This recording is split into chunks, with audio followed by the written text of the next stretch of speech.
So the next session officials, we have Dr. Sushma Tejwani as the moderator, and the chairpersons are Dr. Amanjit Siota, Dr. Murli Arika, Dr. Mohiddin Abdul Kader. We have the speakers, Dr. Dipanjan, Dr. Jasleen Dillon, Dr. Julie Pegu, Dr. Faisal, Dr. Maya Modawala, and Dr. Devang Almu. So, Sushma, all yours. Thanks, Dr. Amit. So we begin the Sushma, session. before you begin, I think the backend team wants to show a video of the sponsor. Sure. Nikhil can just show the video and then we'll start the session. Sure. This is not possible without their support, so we have to give them the due respect. Of course.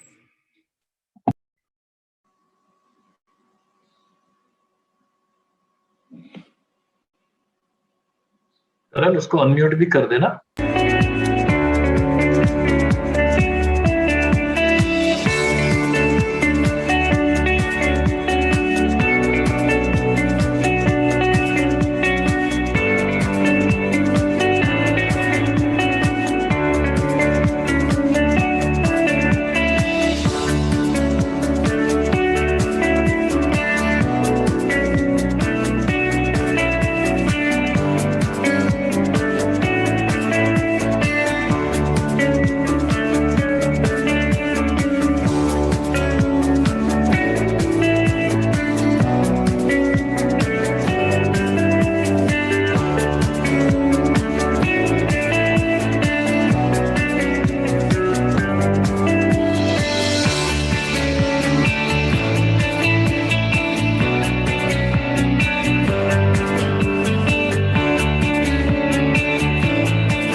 Thank you, Dr. Sushma, all yours. Before that, just one gentle reminder, the timer is visible for every speaker.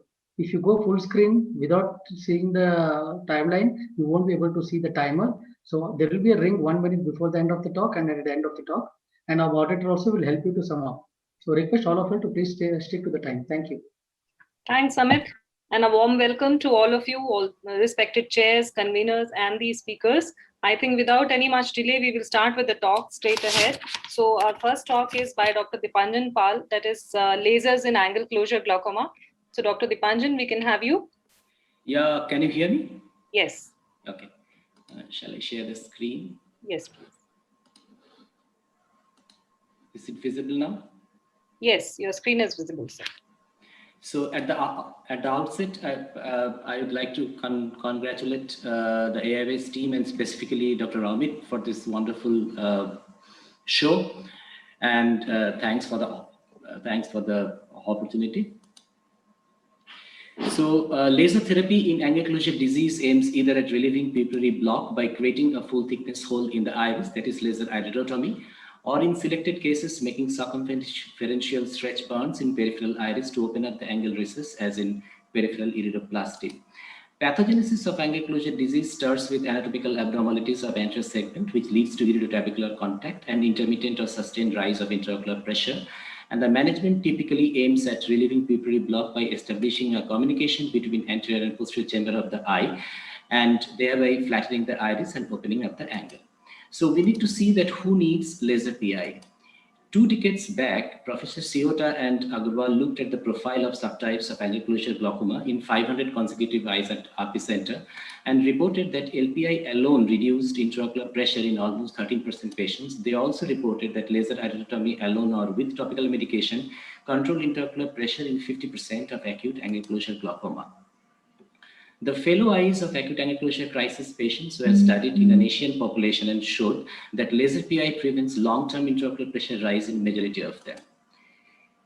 Coming to primary angle closure, Thomas et al. Looked at the 5-year progression rate of primary angle closure to primary angle closure glaucoma and concluded that nearly 30% of PAC eyes progressed to PACG and eyes without LPI progressed more. Coming to primary ankylosing suspects, there is scanty data and variability on natural history of primary ankylosing suspects, and there is inconclusive evidence of benefit of laser PI.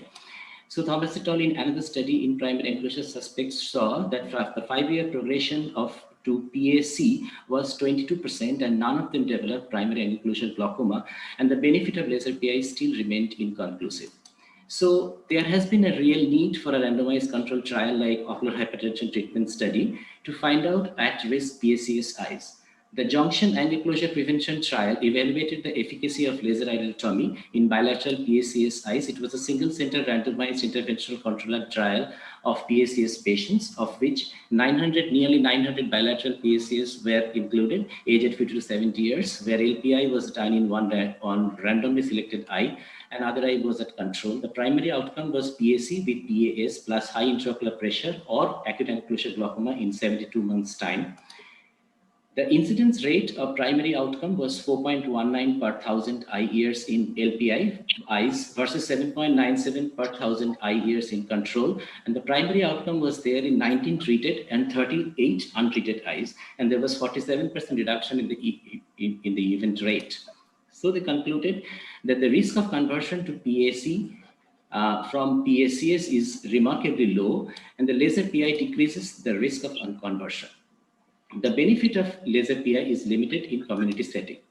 So if we do laser PI in all PACS eyes, it will result in considerable overtreatment. So the LPI is actually indicated in the following scenario, where there is non-visibility of 270 degrees of posterior trabecular measure with blotchy pigmentation with a positive family history and having symptoms suggestive of intermediate angle closure, and where there is limited access to treatment or follow-up, or those patients who need frequent dilatation for their posterior segment pathology. Just to summarize, laser PI is indicated in acute angle closure disease, all fellow eyes of angle closure disease, PAC and PSCG, and high-risk PACS eyes. So what is laser PI? It is essentially a full thickness hole in peripheral iris up to size from 200 to 500 micron. We should need to choose a thin area or crypt. Please avoid lid margin areas just to avoid diplopias and glare. Just to give a brief outline on the technique, preoperative 2% pilocarpine reduces intraocular pressure and iris thickness, and we need to give a topical alpha-2 agonist to keep the pressure under control. If the patient presents with very high intraocular pressure, preoperative mannitol is required. A contact lens acts as a heat sink. It keeps the beam focused and provides additional magnification. We should focus on the iris stroma to avoid extreme periphery. And please do not forget to ask the patient about regular use of anticoagulants just to avoid bleeding. The power should be around 2 to 6 millijoules, for size up to 70 micron, pulses per burst 1 to 3. Enlarge the hole horizontally, and the end point should be gush of the pigment mixed aqueous, where the iris falls back and the deepens of the AC, and we can directly visualize the antral lens capsule. Transillumination is not a good indicator of patency. The complications is usually a momentary visual blur, which can stay up to 1 to 2 days. Endothelial burn if we attempt a PI in a extremely shallow AC in the periphery, and IOP spikes, hyphema, and rarely PVD, CD, RD, or macular hole, and extreme rare cases we can have ciliary block glaucoma also. In post-laser management, immediately intraocular pressure at 1 to 4 hours, 1 drop of topical alpha-2 agonist is helpful. IOP is high, we have to give systemic CAI or IV mannitol. Loteprednol for 7 days, and 2% pilocar is indicated up to 4 days to keep the hole stretched for a longer patency. At 2 weeks and at 3 months, check patency of PI, check intraocular pressure and gonioscopy. We should remember that the intraocular pressure can remain low up to 30 to 45 days, so the long-term follow-up is mandatory. We should remember that relieving pupillary block often do not eliminate angle closure. So what is the answer to that?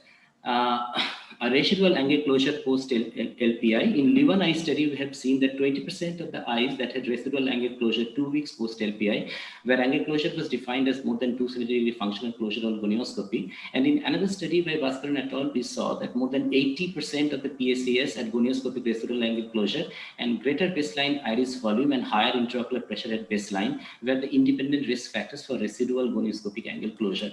So probably the answer is argon laser peripheral iridoplasty, which was described by Krasnov in early 19th century. And the procedure involves the application of contraction pulses burns at extreme periphery of the iris to retract it and pull it towards the center to make the angle open. So we need a myotic pupil under topical anesthesia under magnification in Abraham lens and to aim most periphery of the iris. And the parameters are the power up to 400 milliwatt, the spot size of 500 micrometer. And we need to 20 to 24 spots to cover up the whole procedure. In angle closure glaucoma, in acute cases, it can be used as an adjunct to LPI where the cornea is cloudy and the iris is extremely foggy. Sometimes you can also use in topiramate-induced bilateral angle closure crisis. And in chronic disease, we can use it in Plateau iris syndrome and adjunct to SLT or ALT. But what is the evidence? The recent Cochrane study, which recently published in 23rd March 2021 with the large meta-analysis, saw that there was no strong evidence in the use of laser iridoplasty in treating angle closure in non-acute or chronic angle closure glaucoma. In another interesting study, Dr. Narayan Swamy et al., they actually studied 80 PSC or PSCG subjects who had post-laser iridotomy and more than equal to 180 residual angle closure with intraocular pressure more than 21 millimeter of mercury. And they had randomized these patients either to 360-degree LPI or medical therapy with travoprost 0.004%. And after 1 year, they saw that ALPI, that is argon laser peripheral iridoplasty, was associated with higher failure rates and lower intraocular pressure reduction compared with additional prostaglandin therapy. So to conclude, we need to see that the laser peripheral iridotomy remains the cornerstone of management of angle closure disease. The efficacy of laser peripheral iridotomy depends on the stage of the disease and underlying mechanism causing the closure. Evidence is lacking in use of laser peripheral iridotomy in preventing PSCG in PSCS, and there is no strong evidence in use of peripheral iridoplasty in chronic angle closure glaucoma. Thanks for your kind attention and thanks for the opportunity. Thank you. Thank you, Dr. Pal. I have just an observation to make. Hello? Yes, sir. Yes, madam. Yes, madam. Well, I think you quoted the ZAP study, but I think you forgot that in the ZAP study, what they did was that they did a provocative test first. Yes. And all that were the eyes that were positive on the provocative test, they did not include in the study. So they actually took away all those that would have shown some benefit.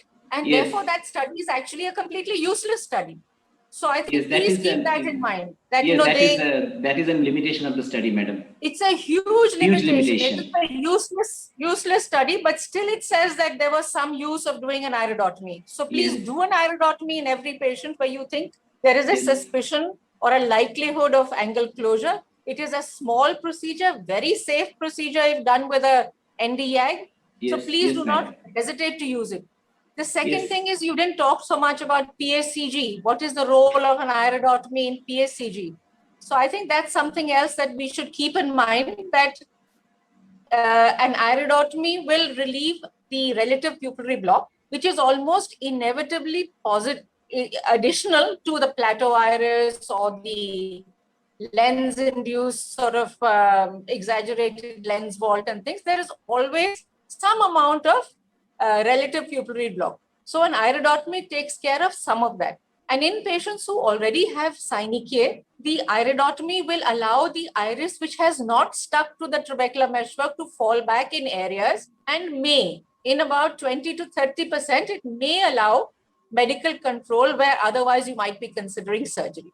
So it has a benefit in every stage. PSCS, there is no doubt. You must do an iridotomy. PSC, it will help you to prevent further progression. And in PSCG, if you do an iridotomy in 20 to 30%, you may help in getting medical control as compared to having to do surgery. Yes, madam.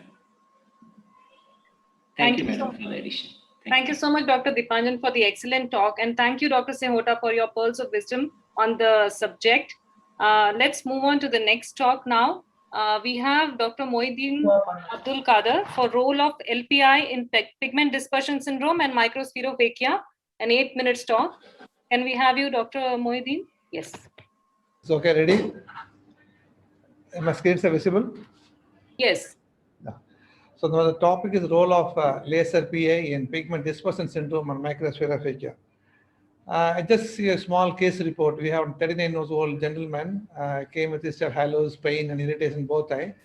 He had a family history glaucoma in the mother. His IOP is 26 and CCT is 624. A conioscopy shows wide open 363 tense T pigment 2+ with concave angle recess. These are the disc finding in right and left eye, somewhere around 0.6 to 0.7, and let the inferior notch inferior in the right eye. And so we HFA and OCT appears to be normal. So we diagnose the pigment dispersal syndrome in both eye and what to do next. So the impact of pigment dispersal syndrome glaucoma in disease affect mostly young white myopic male. The prevalence around 0.5 to 5%, and males and highly prominence in this pigment dispersal syndrome and glaucoma. So look at the pathophysiology. Basically, we have cucumber spindles at the back of the cornea. We have translucent defect of mid-peripheral of the iris, increased pigmentation because of anomalous iridozonular contact leads to pigment dispersion throughout the anti-segment and also the angle. So basically, you have deep anterior chamber, the posterior incision of the iris, the concave iris configuration along anterior zonules. It's called reverse pupillary block, which is very well told by Campbell, and it's exacerbated during blinking, accommodation exercise. The increased iridozonular contact and friction, the release of pigment in the aqueous. And this pigment deposits in the angle initially clogs the trabecular measure and gradually leads to a destruction of the trabecular endothelium and collapses the trabecular measure beam, leading to elevated intraocular pressure. So basically, you have reverse pupillary block, and during a blink, the pressure goes, some fluid escape from posterior chamber to anterior chamber, causing an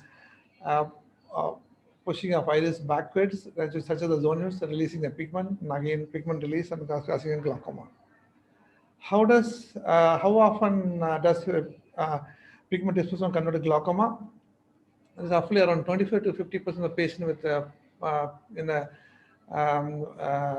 pigment dispersal syndrome, the risk of developing ocular hypertension later. This is some of the studies, the rate of conversion of pigment dispersal syndrome to pigment glaucoma in literature. They're roughly around 15 to 50%.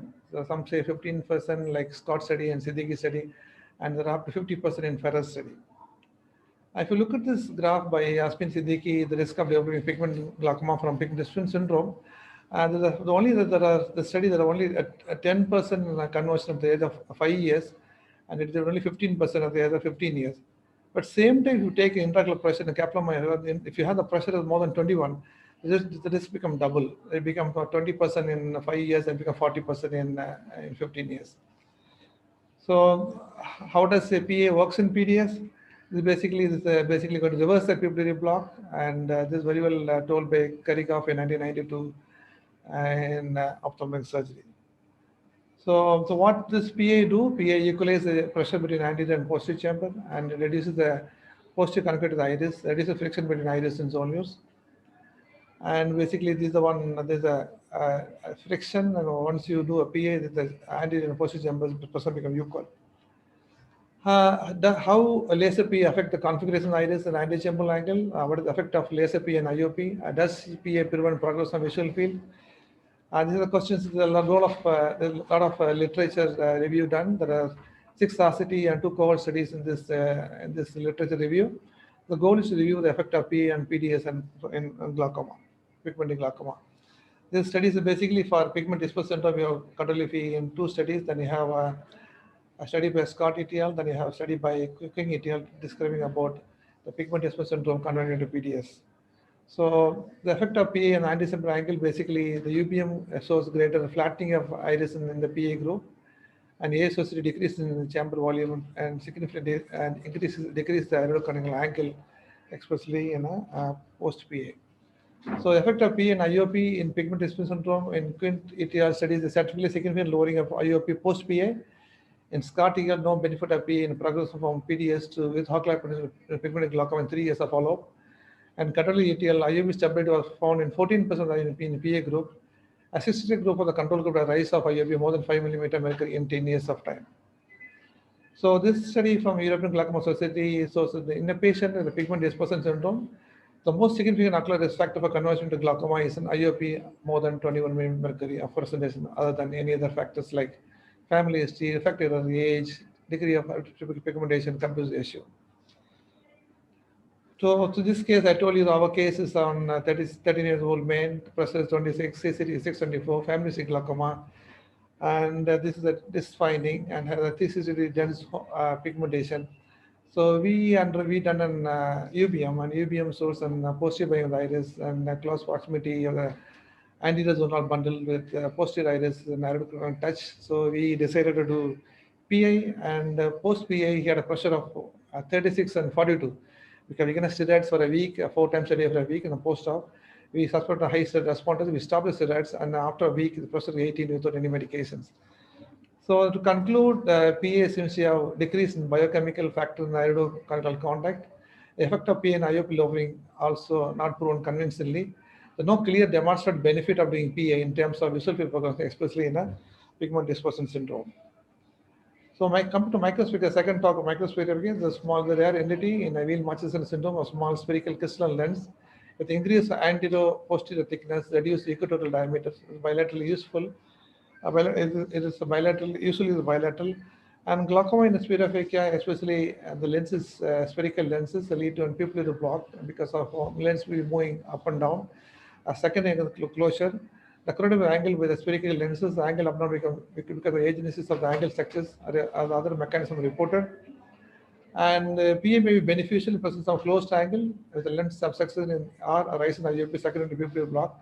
And this study by my friend George in Madurai, they saw the glaucoma development in 44% of the cases and 72% underwent PA. And only 8 eyes did not require any surgical and medical intervention other than PA during the follow-up. And the evidence increase, there is an incidence of glaucoma in the study is high 44% despite the process of pattern PA. The hypothesis that many of these patients had already developed peripheral anti-cyanic and angle closure before PA was performed. My colleague Sirisha Shandil has also done a study on this glaucoma microspherophakia, and they studied the glaucoma diagnosis 15% eyes in the study, and 89% developed glaucoma age less than 30 years. 16 eyes out of 40 have closed angle underwent PA. Out of 16 eyes, 2 eyes did not need any additional treatment, and 3 eyes required additional glaucoma medication. 10 eyes requires the glaucoma surgery to control intraocular pressure. 1 eye required lensectomy. And to summarize, a laser peripheral iridotomy in the first step in management of pupil block in the second glaucoma in microspherophakia. And pupil block is not the only mechanism causing raised IOP, hence doing PA alone may not be sufficient. So periodical gonioscopy is essential in the follow-up. And I conclude microspherical patients must be closely monitored and further treatment planned accordingly. Thank Madhavi for helping me with this. Thank you. Thanks, Dr. Mohiuddin, for explaining these situations with the clinical examples. We can have a quick comment from Dr. Murali. What would be your indications for YAG-PI in PDS? I think that as Dr. Mohiuddin pointed out, thank you, Dr. Sushma, and regards to all on the panel. The need for doing a YAG-PI in pigment dispersion remains a difficult topic to answer, and we cannot really universally say that every patient you pick up with pigment dispersion needs a YAG-PI. So I think you need to judge between how early you pick it up and how late in the disease you're seeing it. And as a habit, I know I do not do YAG-PIs in pigment dispersion because I don't really believe it helps. We do see patients quite late in the disease, and I don't think personally the YAG-PI is actually helping much unless you really pick it up very early in the disease. Thanks, Dr. Murali. So basically, it's not a straightforward decision. Maybe UBM and ASOCT can guide us in certain situations when to do a PI in PDS. I think we will move on to the next talk now by Dr. Jasleen Dillon, cyclodestructive procedures, indications, procedures, and options. Dr. Jasleen, please.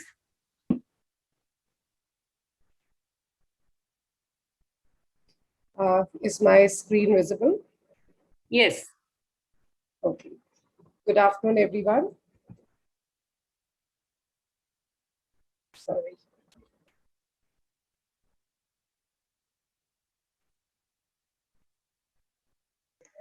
Ma'am, we can see your presentation. You can get started. Okay.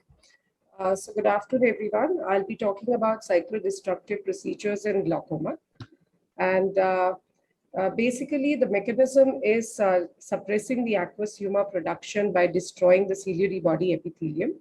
And since the epithelium has a tendency to regenerate So one may require multiple sittings to achieve the desired IOP lowering effect, because the outcome is unpredictable, and also because there is a high risk of adverse effects like inflammation, and of course the very real risk of ocular hypotony and phthisis bulbi.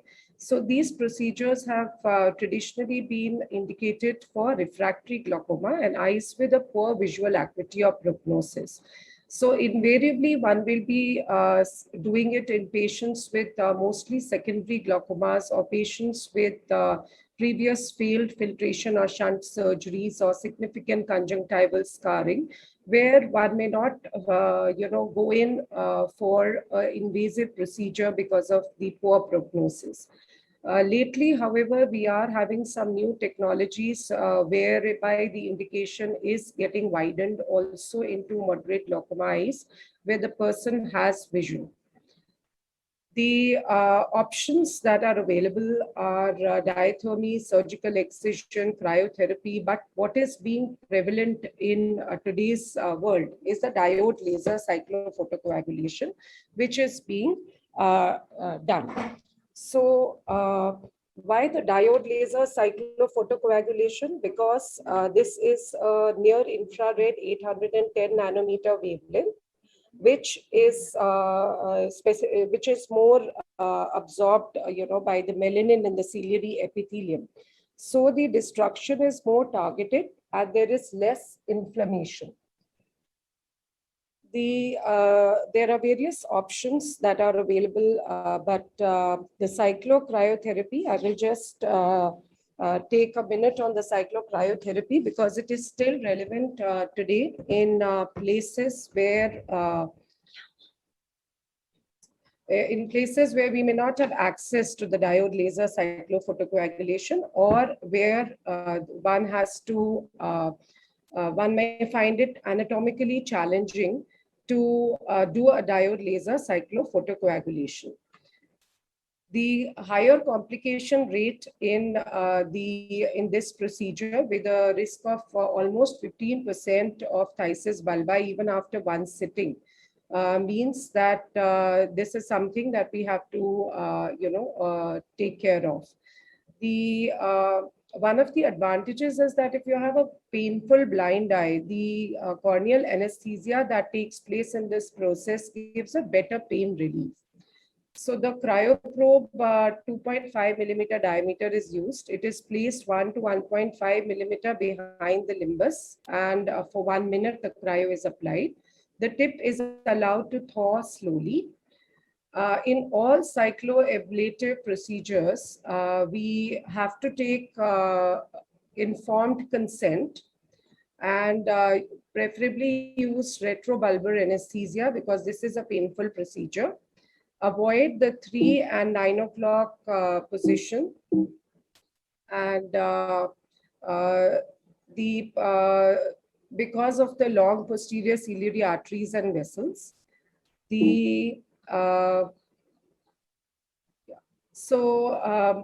once each quadrant, we must place about 5 to 6 spots, and they should not be more than a 180 degree, or preferably not more than a 3-quadrant treatment at one sitting.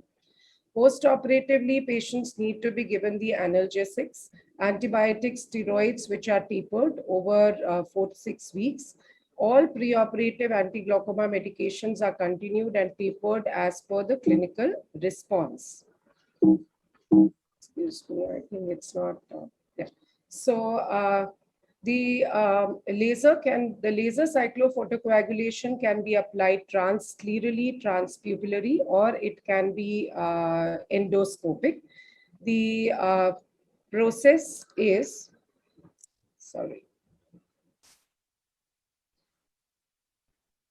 so the transpupillary, so the procedure here again is similar. We use a G probe. We titrate the energy starting from 2000 milliwatt, and we titrate it below or above in steps till we hear a soft audible pop. And then we have to come down to about 100 milliwatt below that.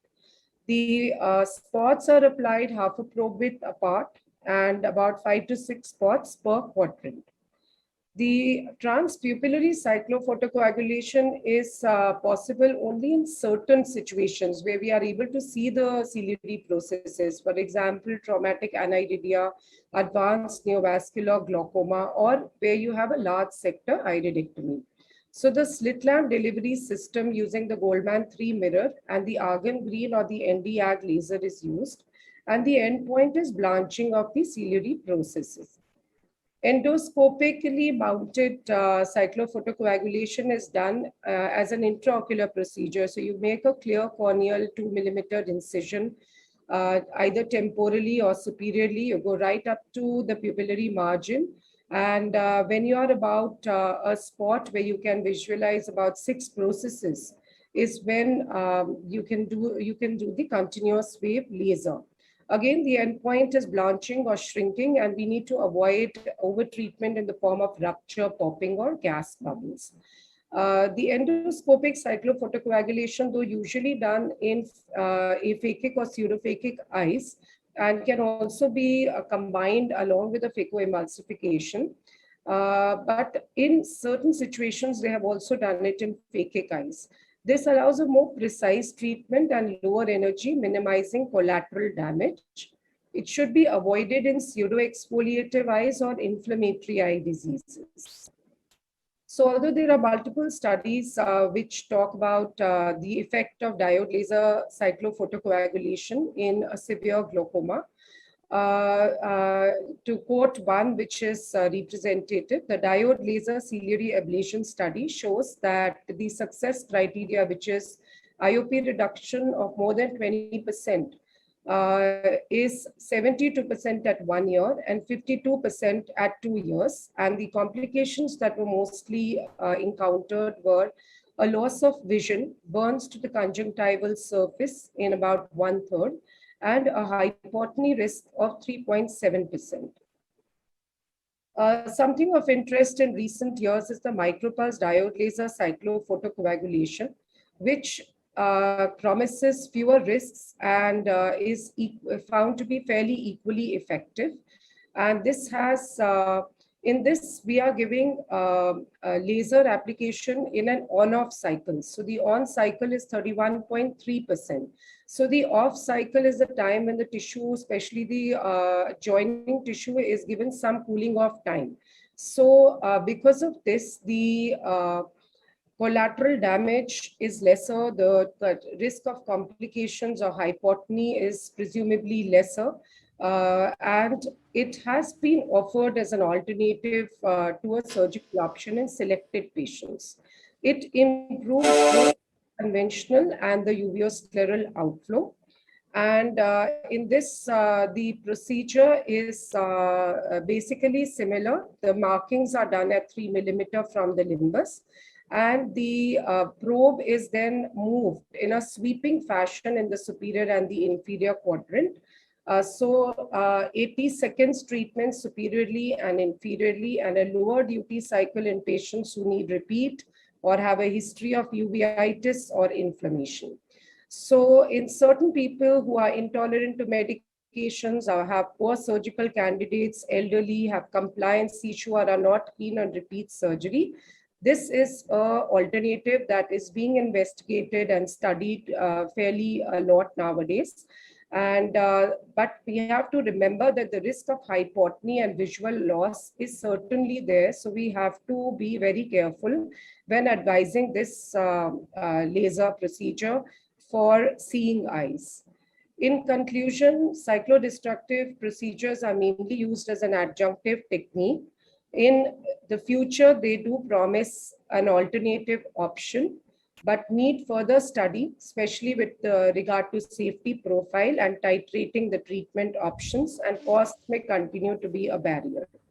Thank you very much. Thanks, Dr. Jasleen, for nicely summarizing the cyclodestructive procedure, including micropulse. I would request a quick comment from Dr. Suresh Kumar Pandey. Sir, what is the role of micropulse in your practice? Do we have Dr. Suresh Kumar? Ma'am, we don't see him. Also, He's to not- keep it on he's time, not if there. we could So you request. can just go to the next. Okay. Yes, So we'll yes. start with the debates now. So the next debate is for YAC-PI for all PACS or YAC-PI not needed for most PACS by Dr. Julie Pegu and Dr. Devang.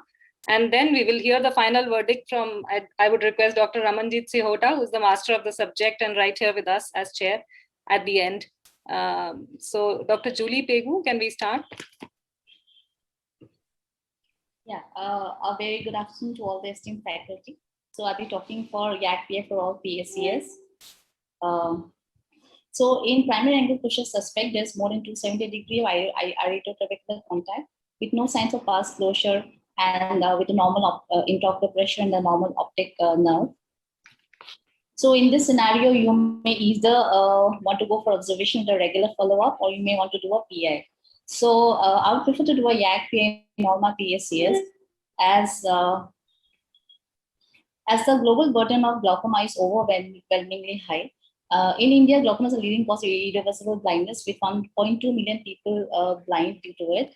And unfortunately, most cases of glaucoma remain undiagnosed in the community. And gonioscopy as a technique is not popular and it's not done by every ophthalmologist. Also, we know that PSCG is much more blinding in POG and has been seen in many the population surveys. Now, what is the risk of progression if we do not do a YAC-PI? Now, it has been seen in population-based study that over 5 years, 22% of PACS will convert to PSC and around 30% will convert to PSCG. Also, it has been seen that in a hospital-based study, after doing an LPI, no eye with PSCS progressed to PSC or PSCG. So if left untreated, what happens? We know that 65% of the rural population, is in India. We have 65% of the population in the rural areas. So any marginal improvement in glaucoma care will have a vast effect on the decreasing vision loss and blindness.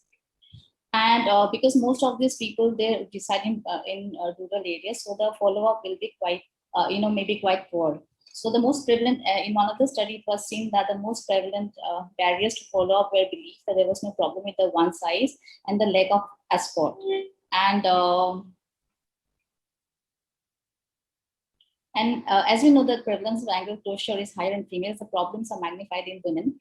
In a busy clinic, in routine examination, we may be able to do a gonioscopy, but we may not be able to assess other risk factors that may lead to angle closure, like an increased lens wall, the interior position of the ciliary processes, and even the size of the pupil in mesopic condition, which may be quite high. Like in this patient who was like just 44-year-old, in mesopic condition, her pupil, the diameter was around 6 millimeter.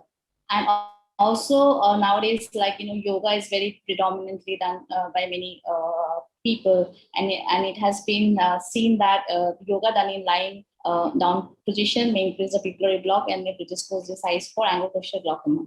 Also, repeated dilatation may be required in patients of diabetes. And India is the second most affected in the world after China. 1 in 6 people in the world with diabetes is from India. So considering the huge amount of the diabetic population in India, I think PSCA YAC-PI would really help in preventing the any kind of angle closure progression in this PSCS patients. Also, in young hypertrophic, there's progressive lens growth throughout life. So even if in the earlier part we may not do a PI, but later on they may require a PI with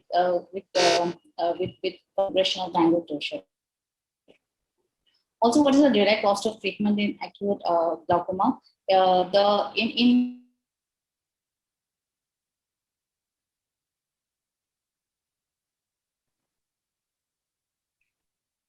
We can't hear you, Dr. Julie.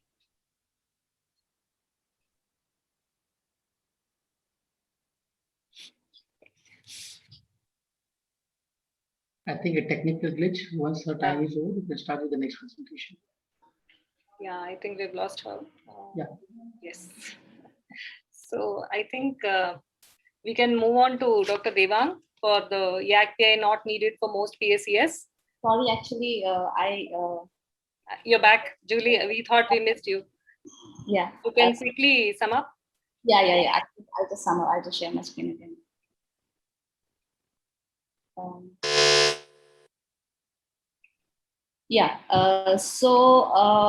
the cost of treatment is very high, like around 137% of the, there was, the total expenditure of travel, stay, loss of wages, and the cost of the AGMs was around 137% in the low income groups. Also the medical legal issues, like if a patient of PACS, we keep observation and the patient goes on to develop an angle closure, then there can be medical legal issues also. Whereas the side effects of YAGPA is very low. Like if the iridotomy is properly covered by the upper lid or it is completely exposed, then it has been seen that the visual symptoms of shadows, ghost images are quite less.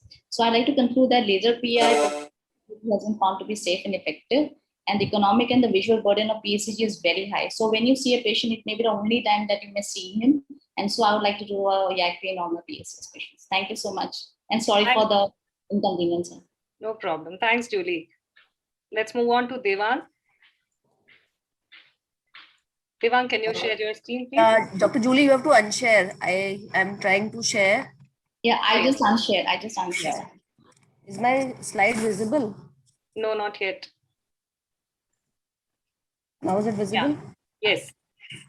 You can proceed. A very good afternoon. So I would be speaking on YAGPI is not needed for most of our PACS. So if you look onto angle closure disease, it is actually a disease spectrum which initiates as a primary angle closure suspect and progresses on eventually to primary angle closure glaucoma related blindness. So as we are discussing PACS, so PACS is basically 180 degrees or more of iridotrabecular contact on indentation gonioscopy with a normal IOP without any disc or field changes. So our aim per se is to do early diagnosis and management in most of our cases. So once we make the diagnosis, the next question that comes to us is, should we treat them? So to understand this question, we should know the magnitude of the patients who are suffering from primary angle closure disease in our country. So if we look into the data, around 27.6 million people are suffering from PACD. And we plan to laser almost all of our PACS patients. It means that we have to almost laser all of these patients, which means that we have to, we would be lasering 1 in every 6 patient who comes to us due to the existing population. And this actually means that it leads to a great economical burden on the existing but limited healthcare system. So to understand to answer our question, we should know what is the natural course of the disease. If we follow up a case of PACS, it has been noted that only 22% progress over a period of 5 years, and into PAC, and if those are followed up, around 30% followed to PACG. So if you look at this number, the rest of the 80%, they usually do not progress. If you look at the global literature, again, PACG is common in China. So the Zhongshan Angle Closure Prevention Trial had studied the natural history of PACS. Although the major limitation of the study is that they had taken PACS patients after excluding the patients after a provocative test, but still it does gives us information onto the natural history of PACS and the use of LPI.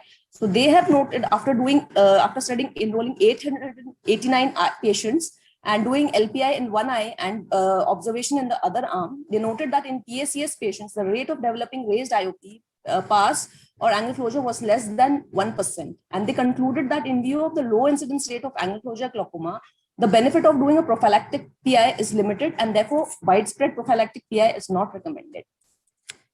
So, so our question was, should we treat all of them? So now we have come to know that we should treat only indicated patients. So our next question is whom to treat.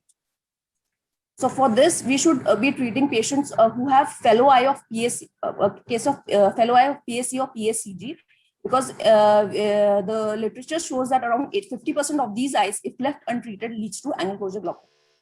And other high risk patients are patients of glaucoma, patients requiring frequent dilatation, like those patients having a retinal pathology, patients having difficulty in follow-up, patients having a positive provocative test, Any patient who's on systemic medications which may provoke pupillary block, such patients may be considered. And to conclude, I would like to say that our main aim is to do a good clinical examination and diagnose such patients, to educate the patients and to keep the patients on a regular follow-up, and to do a YAG-PI only when indicated. YAG-PI, though relatively safe, has its own limited side effects.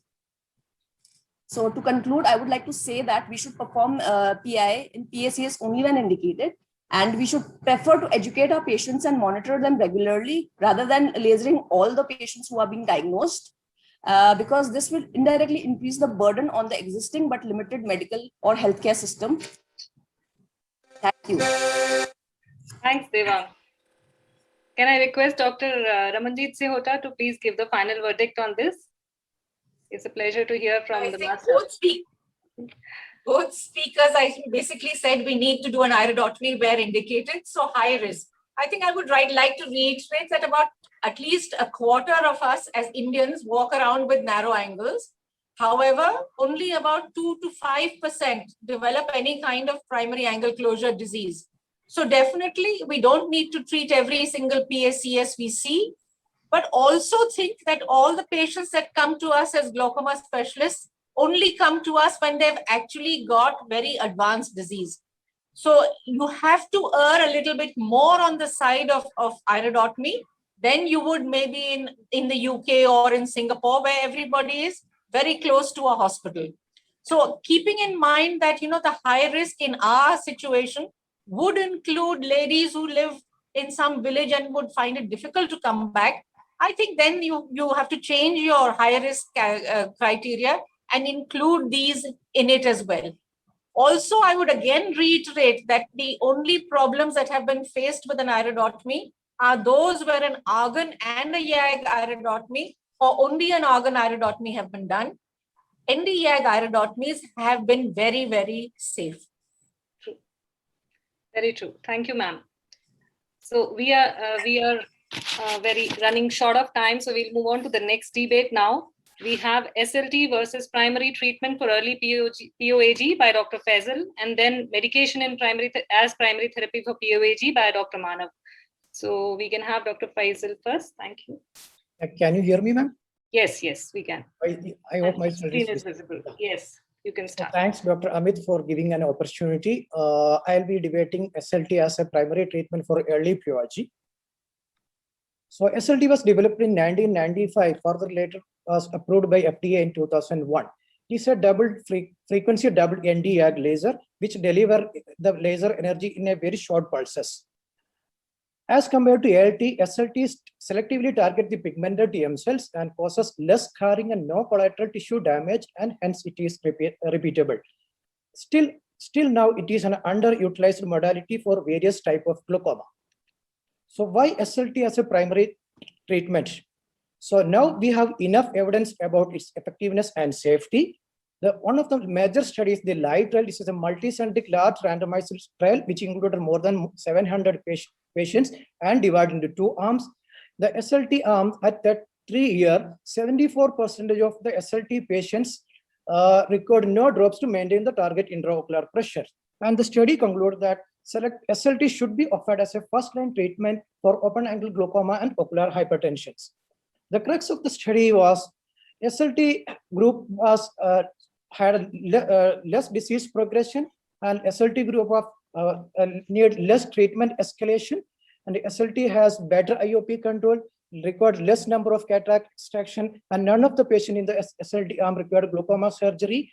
And the study clearly mentions that SLT resulted in a significant cost reduction and the number of follow-up visits. So this is another meta-analysis which included 8 major trials, and the result shows that there is no significant difference between the SLT-related and the medication-only group in terms of IOP reduction and the success rate of IOP control. So this particular study concluded that SLT is a safe and a lower incidence of ocular side effect, and SLT can be the choice of first-line therapy for OH. So this is another study published in 2018, which also agrees that SLT is as effective as topical medication in open-angle glaucoma and OST, and SLT is shown to reduce the IOP fluctuations, and the adverse events are uncommon, and most of these are transient and self-limiting. And this study also concluded that it is a cost-effective option for primary treatment of glaucoma, and it is associated with a better quality of life. So studies also found that SLT is effective and safe in young patients also. So what about the efficacy of repeat SLT? So the Lighttrail group also published another paper in 2020, which found that repeat SLT maintained a drop-free IOP control in 67% of their eyes. So why SLT as a first-line treatment? Now we have the answer. It is cost-effective, as most of the studies said. It is a single-time procedure and good IOP control with less ocular side or systemic side effect, and it's a safe procedure. So why not medicine as the first? So as we know, medicine is more costlier and has to be used for a daily basis, more in multiple times. And we know most of our patients are elderly and they have other comorbidities also. This will cause poor adherence and issue of compliance. Most of the medications have several ocular or systemic side effects, which also create a barrier for persistence of medical treatment. So just to conclude my talk, evidence from various data suggests that SLT is a safe and effective procedure in primary open-angle glaucoma treatment. It is highly cost-effective and no compliance-related issue. It's a repeatable procedure and it provides a better quality of life. So with this and from my experience, I could suggest that SLT should be considered as a primary modality in early POG and ocular.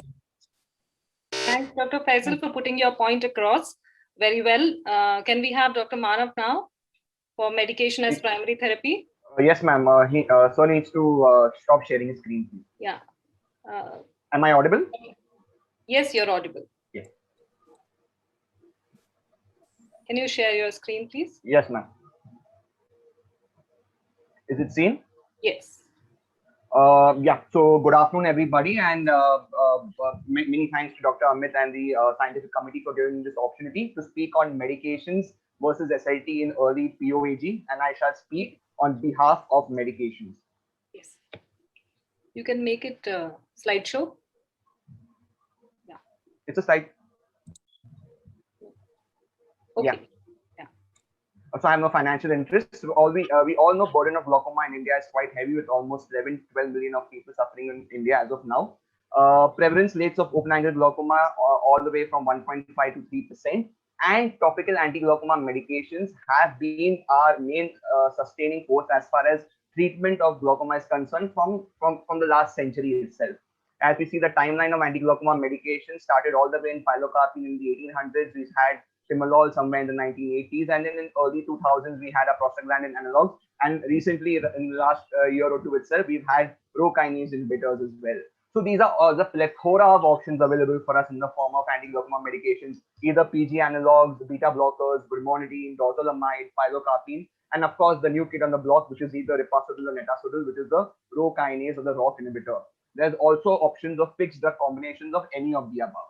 My approach to this debate is going to be from a very practical perspective as to which is better, which is not, keeping in mind general ophthalmologists, single private practitioners who practice in various parts of the country.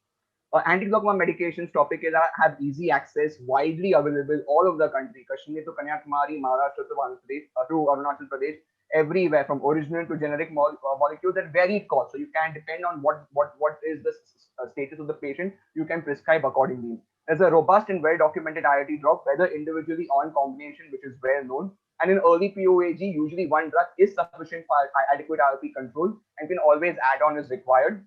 Newer drugs, especially drugs like tafluprost, have relatively fewer side effects, lower local and systemic side effects, and effective use of lubricants also keeps the ocular surface moist. So the fact that the glaucoma, anti-glaucoma medications have a lot of issues can be remitted. With adequate chair time, I feel counseling and education, one can improve adherence and compliance rates of patients, which is one of the major adverse effects of medical therapy. You sit with them, show them perimetries of patients who have remained stable, who have progressed when medications have not been used. And I'm sure if you give them more time, we can improve their adherence and compliance rates. In comparison, SLT or selective laser capsuloplasty, is it superior compared to medications to control IOP? No, it may be equivalent. As we see in this study of Journal of Glaucoma in 2012, there was a 20% drop both in SLT as well as medications. And as Dr. Faisal spoke about the LIGHT trial, but he forgot to mention that target intraocular pressure in SLT was seen in 93% of eyes, and the target IOP was seen also in medication in 91.3% of eyes. So there's no major change as far as your ultimate endpoint, as far as your target IOPs are concerned. And again, this study also showed us that IOP reduction was almost 20% more in medications as compared to SLT group, which was in BGO in 2019. What are the issues with SLT? Is it accessible? Is it available? I'm not too sure. In a city like Bombay, which has 1200 ophthalmologists, we have barely 5 or 6 machines. It's extremely difficult to find an SLT machine to do it properly also. Rental machines also have issues with visibility, etc. High non-responder rate, almost 25% do not respond to SLT. Cost of each sitting with a non-responder is going to be difficult for us to tell them that you spent X amount and sorry you have not responded. Again, my fourth point is debatable. Technology in glaucoma has not always stood the test of time. Example, GDX and HRT, which now the machines are not even being manufactured. I buy an SLT machine, after a few years, the company stops producing it. I may not be able to serve it, not be able to repair it. Patient compliance follow-up is important, and even in treatment naive versus already treated patients, response to the SLT differs in these cases. So my verdict is AGM versus SLT is a no-brainer. Go for medications, reliable, accessible, multiple options, and can be used in all glaucomas and not only open angles. Thank you. Well, thanks, Maya. We are actually having just 30 seconds, so I can ask Dr. Mohideen to quickly give a comment and then we close the session, please. I think I choose SLT as the first medicine to use for early glaucoma. Okay. Dr. Murali, any last comment? Yeah, I think definitely some of the points which Dr. Maya mentioned are good, the availability, accessibility, and so on. But I think I don't agree with this non-responder rate. I've been doing SLT for the last about 20 years now. I think the non-responder rate is less than 5%. Only. It's something similar to medication. Many of our drugs also don't work. And of course, needless to say, SLT needs a special degree of skill. You need to have a good gonioscopy, and you should not start treating pigmented Schwalbe's line as trabecular meshwork and so on. Those issues still remain. But given the balance between availability, flexibility, and other things about the SLT, I would still offer it to patients, but not all patients take it. Right. So thank you so much. I think we are already overshot 1 minute. So I would like to close the session, and thank you so much, all the chairs, co-chair, convener, and all the speakers, and also the audience. Thanks, Dr. Amit, and hats off to AIOS team for putting this interesting program together with a lot of hard work. Thank you.